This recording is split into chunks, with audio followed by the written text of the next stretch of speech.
Shalom and welcome. This is Yitzhak Ruvain speaking to you from just east of Jerusalem. Today is the 13th day of the month of Shvat, 5781. It's January 26, 2021. This coming Shabbat, we read Parashat Beshalach from Exodus chapter 13, verse 17 through chapter 17, verse 16.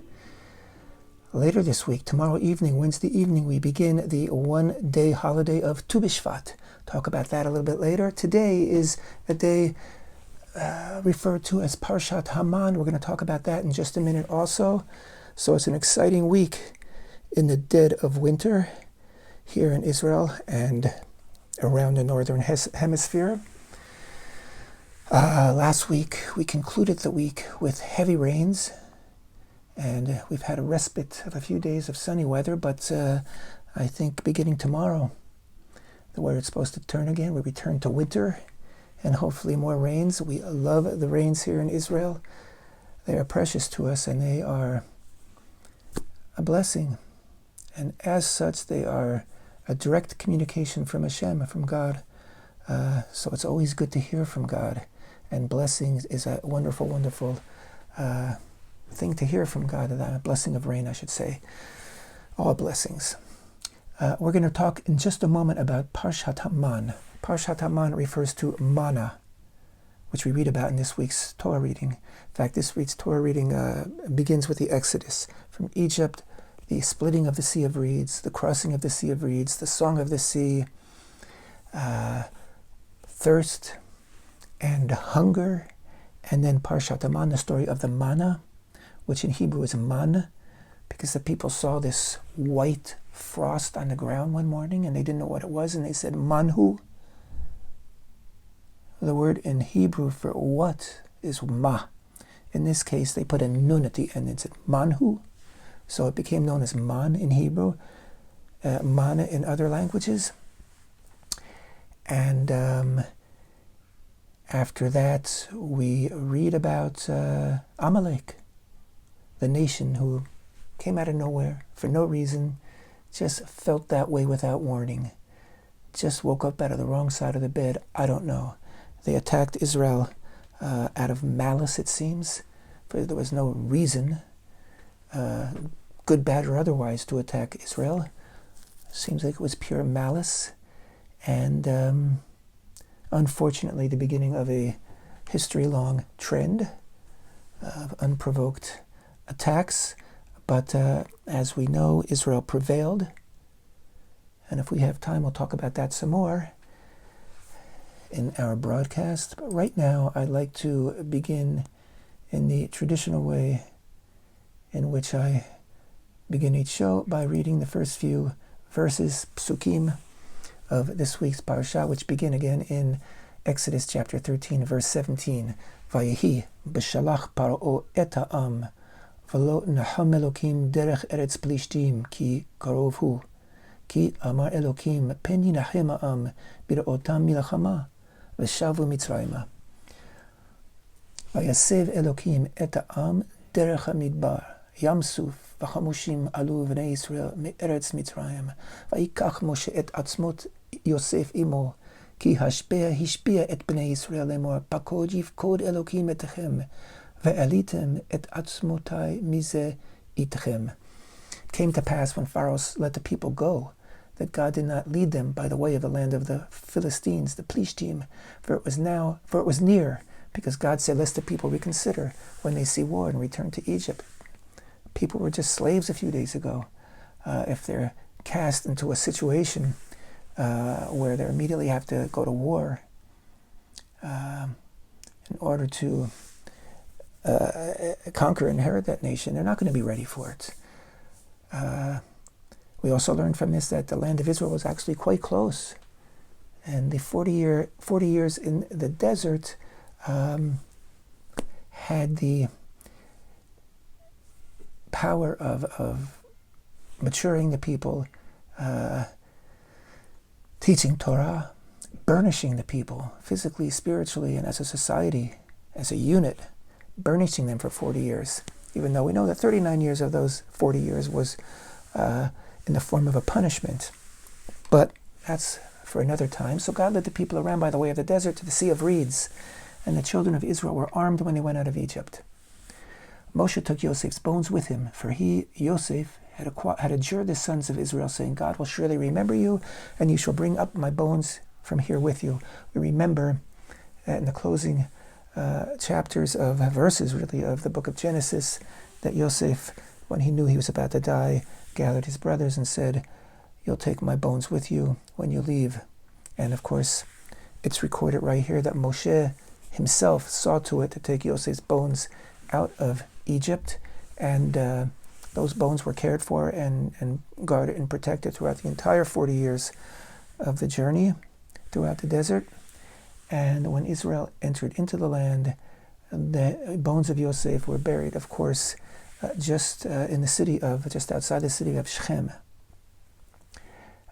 What we refer to today as Kever Yosef, the tomb of Yosef, and the place in the little bit of land that Yaakov, Yosef's father, had purchased, which we read about, for 100 kashita, I think 100 kashitas, from the locals at the time.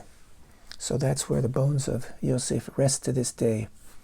Okay, so we see that God is just all over the place here.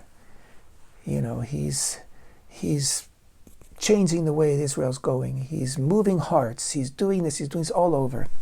So yeah, when Israel finds itself cornered at the Sea of Reeds, with the sea before them, and the Egyptian army, remember, they're a superpower. It's the biggest, most powerful army of the world right behind them, that they panic and tell Moshe to tell that God of yours to do something, right? I mean, God's been doing it all. And that's when God says to Moshe, what are they crying for? Tell them to just set forth. And he tells Moshe to hold up his staff. And when he does, the sea will part. And of course, our Midrashic tradition speaks of one Nachshon from the tribe of Judah, Yehuda, who was the first one to step into the Sea of Reeds, even before the waters parted.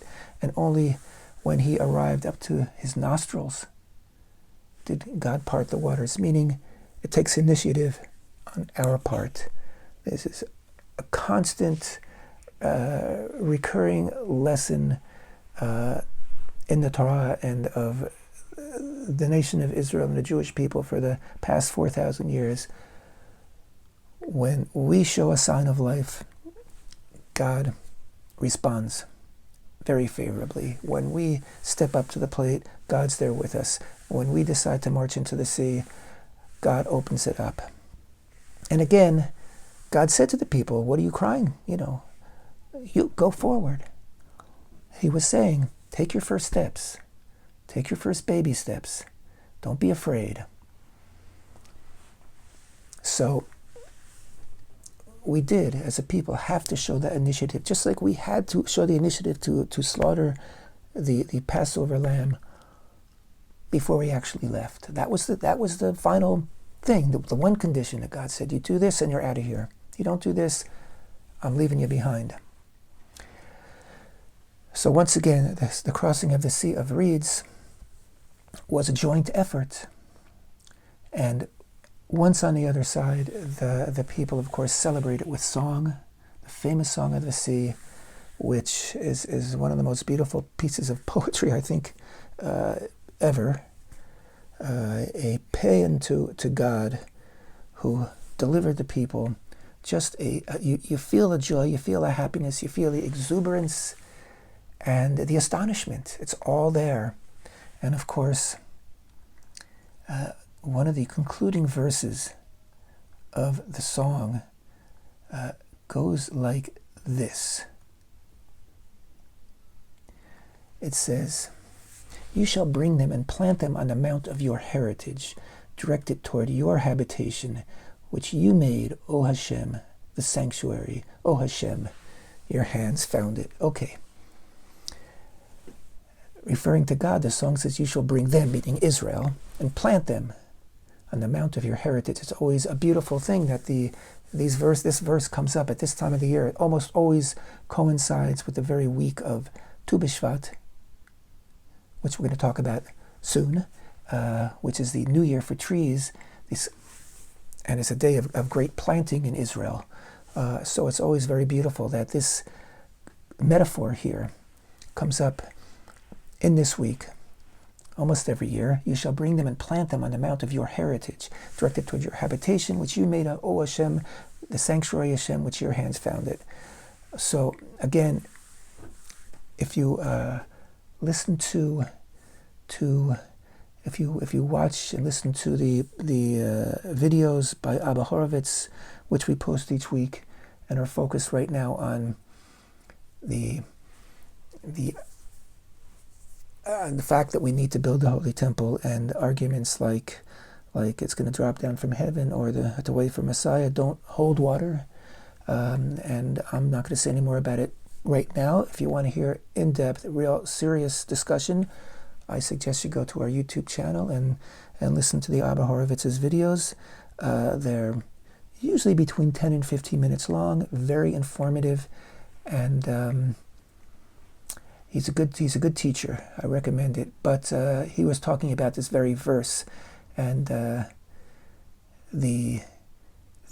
word konanu yadecha, which often is translated as your hands have made. Right here it's translated properly. I think your hands founded or established or intended.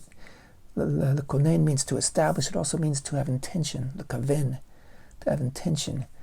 So we're talking about, of course, the Holy Temple, the sanctuary, HaShem, right? So it's very fascinating in the first place that literally a week out of Egypt, and the people are already thinking, dreaming about the Holy Temple. They know it's a reality already. There hasn't been a commandment yet. They haven't read the Torah from Sinai yet, but they're traveling with this God. And obviously, if there's an end destination, then this God that took them out of Egypt is going to take them to that destination. And once there, God needs a place. So that's I always love to hearken back to that verse, which is followed by the next beautiful line, HaShem Yimaloch Lo'olam Ve'ed, HaShem will reign forever, for all eternity. So that is, in very short look at it, that's the Song of the Sea. Again, there's so many midrashim we've talked about in past years about when Israel went through the sea. Some say they went in one passageway. Some say that God opened up 12 different passageways so that each tribe could go through separately. Some say that people could get nourishment by just they could see what they wanted to eat inside the wall of water that was to the left and the right, and just reach in and take it out and eat it.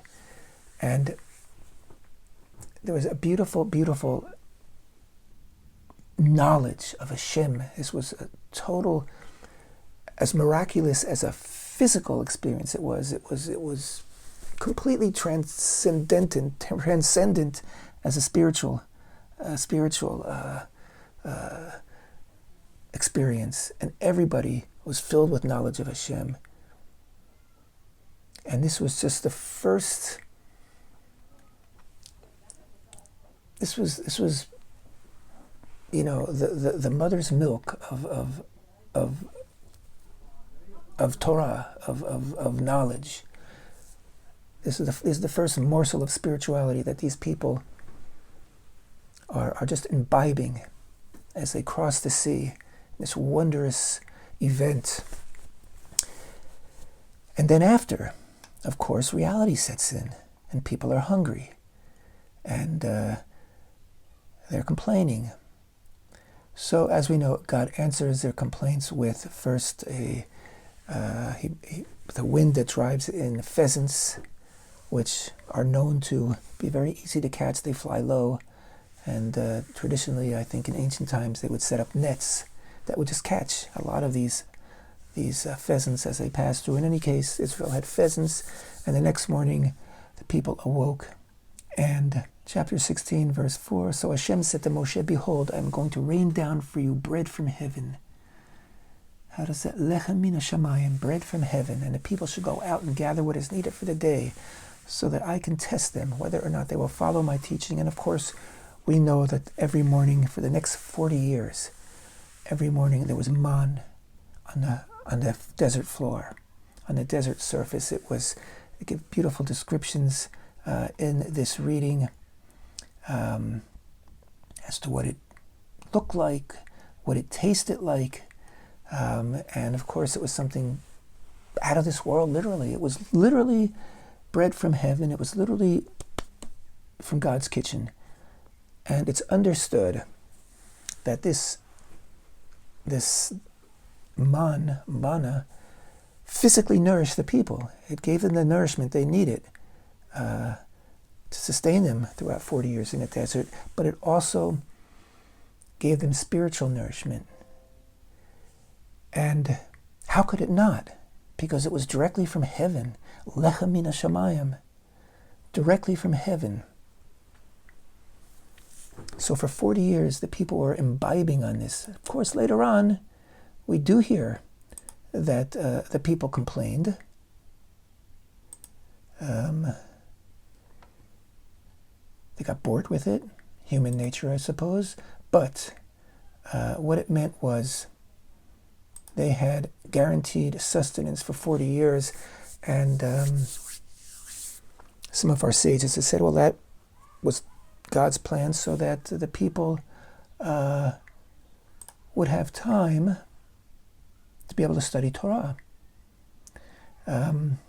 But others say that simply by a process of osmosis, by imbibing the manna every morning, that the people learned Torah.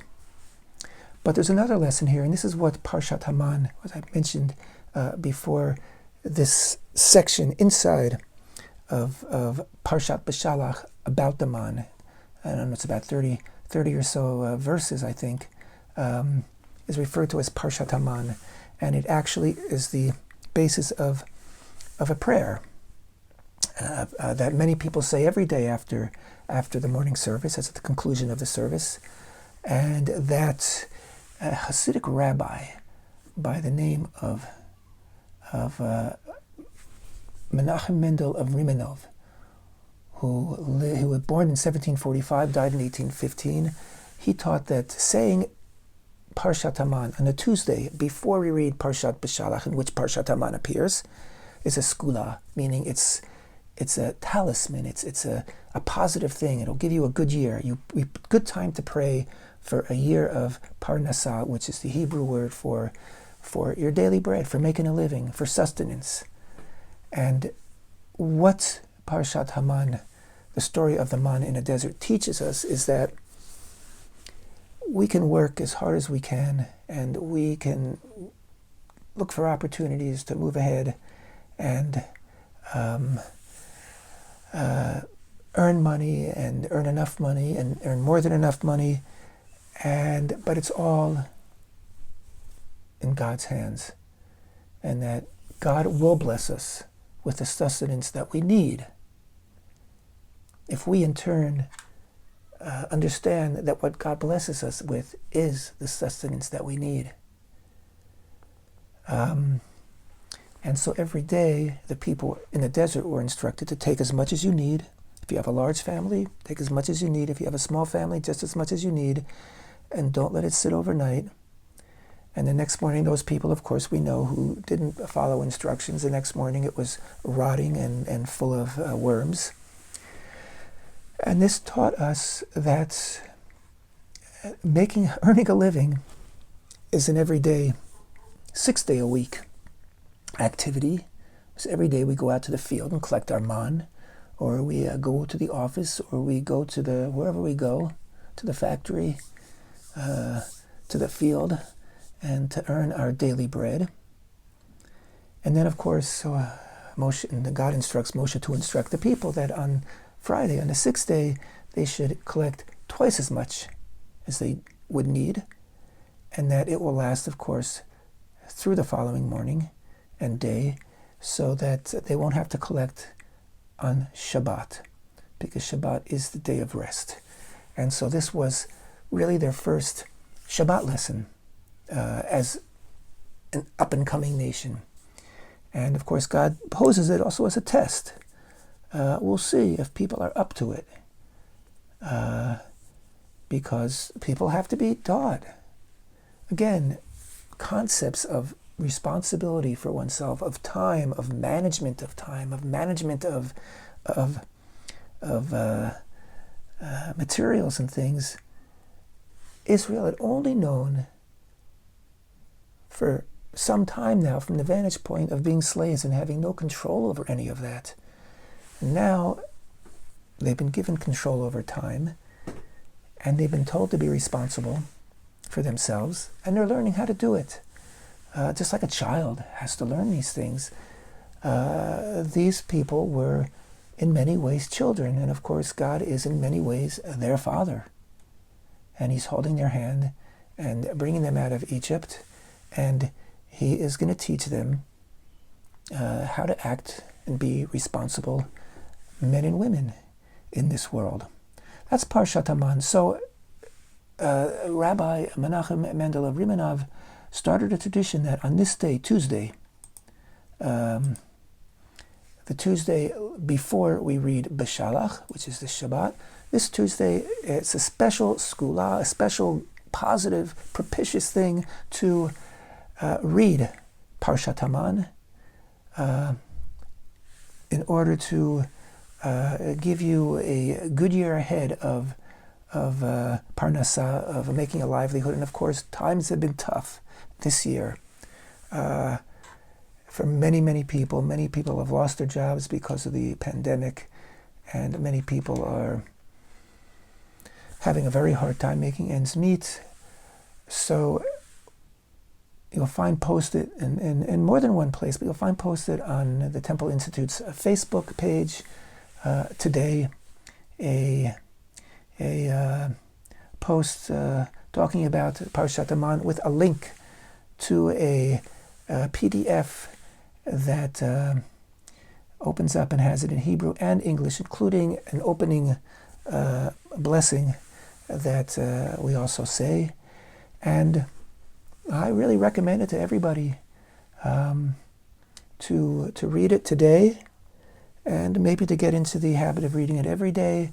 And if you're only hearing this tomorrow or the next day, it's never too late. I still recommend that you check out the link on our page, or just write in English Parashat Haman, and you'll find, if you Google it, you can find it in English and Hebrew.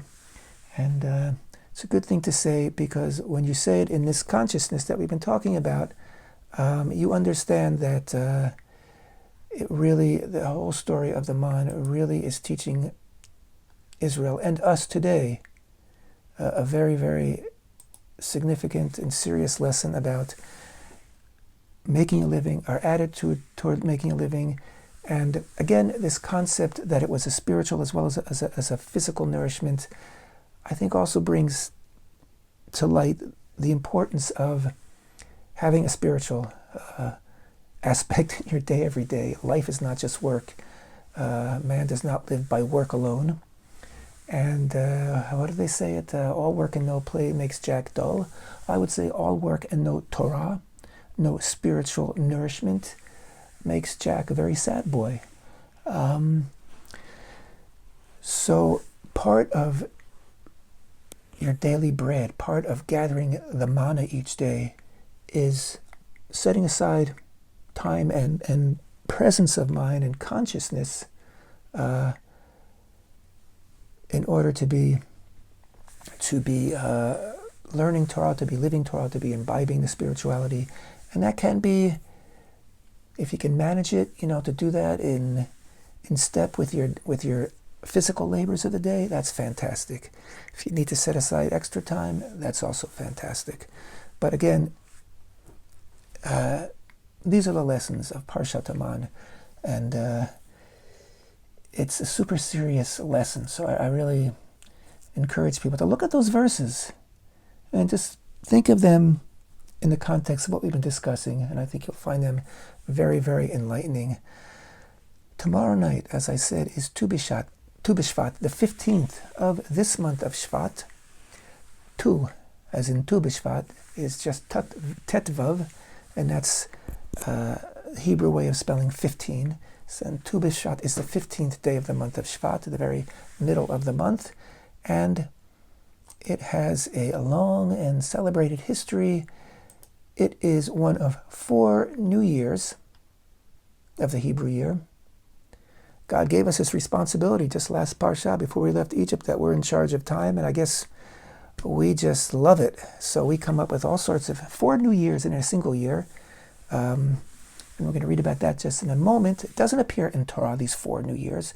It appears first, we first see it in writing in the Mishnah, which was written down close to 2,000 years ago, but reflected a much older tradition. And the beginning of Mishnah Rosh Hashanah, the Mishnah about Rosh Hashanah, the new year, and the first of Mishnah, it says there are 4 days in the year that serve as the new year each for a different purpose. On the first of Nisan, of course Nisan is the month of Passover, is the new year for kings. It is from this date that the years of a king's rule are counted. And the first of Nisan is also the new year for the order of the festivals, as it determines which is considered the first festival of the year and which the last. On the first of Elul, right, Elul is the month before the month of Rosh Hashanah. On the first of Elul is the new year for animal tithes. All the animals born prior to that date belong to the previous tithe year and are tithed at a single unit, whereas those born after that date belong to the next tithe year.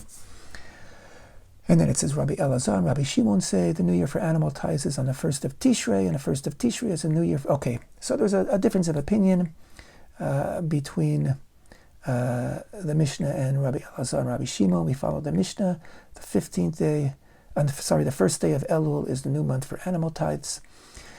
And then we learn on the first of Tishrei is the new year for counting years, as will be explained in the Gemara, for calculating sabbatical years and Jubilee years. Okay, so the famous sabbatical and the the Jubilee years, are calculated according to Rosh Hashanah being the new year.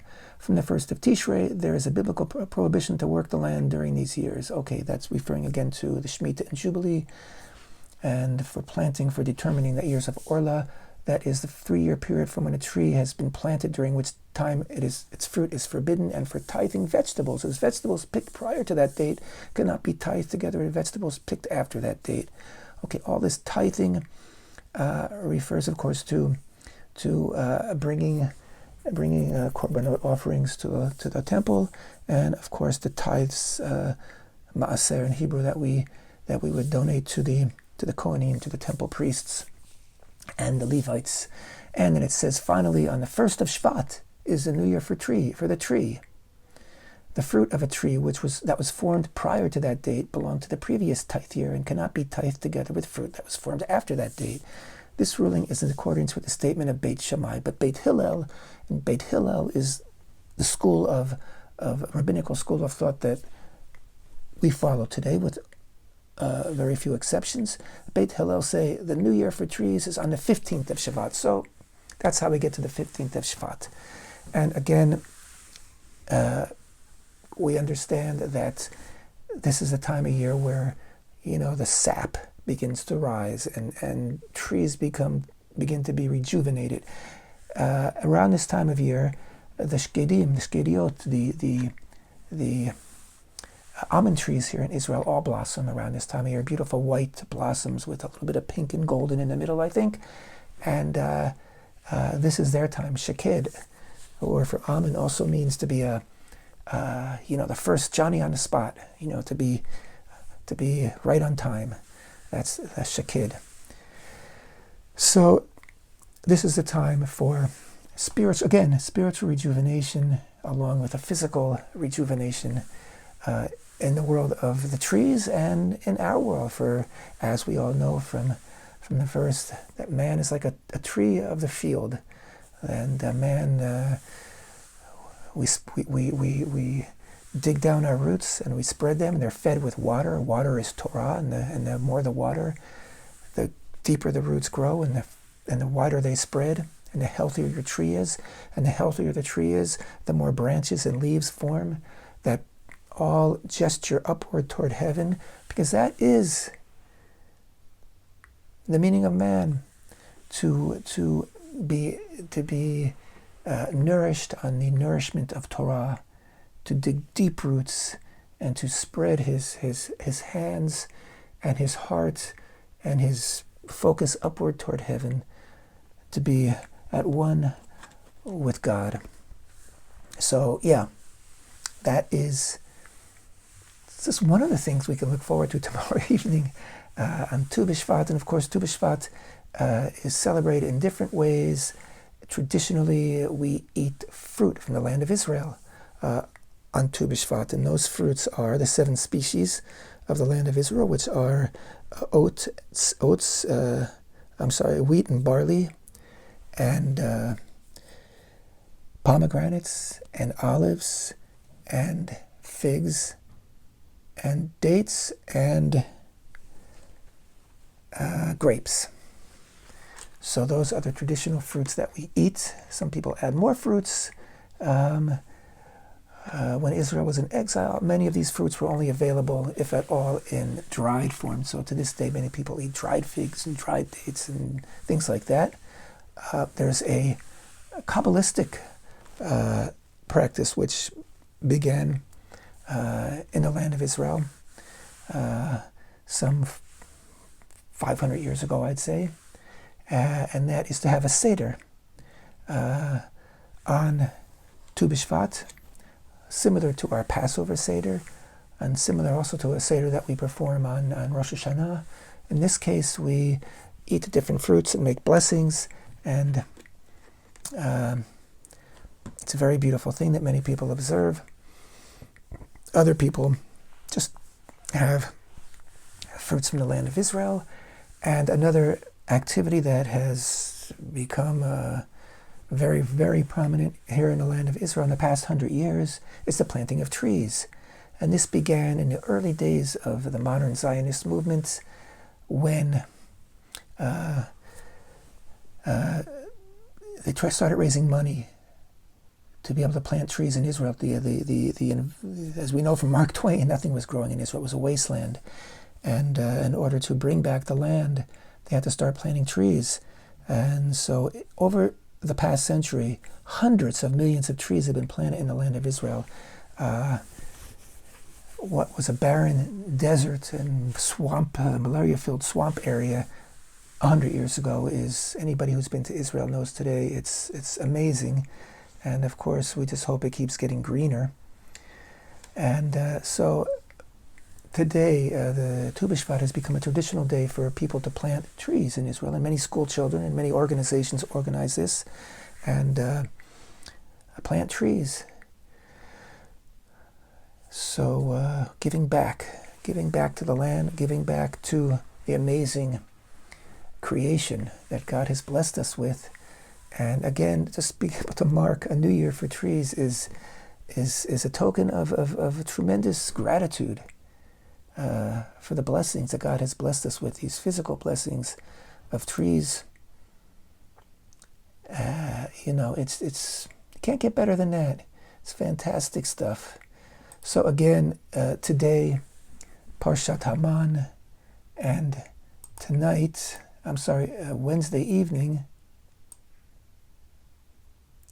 will be Tu B'Shvat, and of course, this coming Shabbat, we read about the splitting of and the crossing of the Sea of Reeds. Here's the music. Thank you so much for being with me.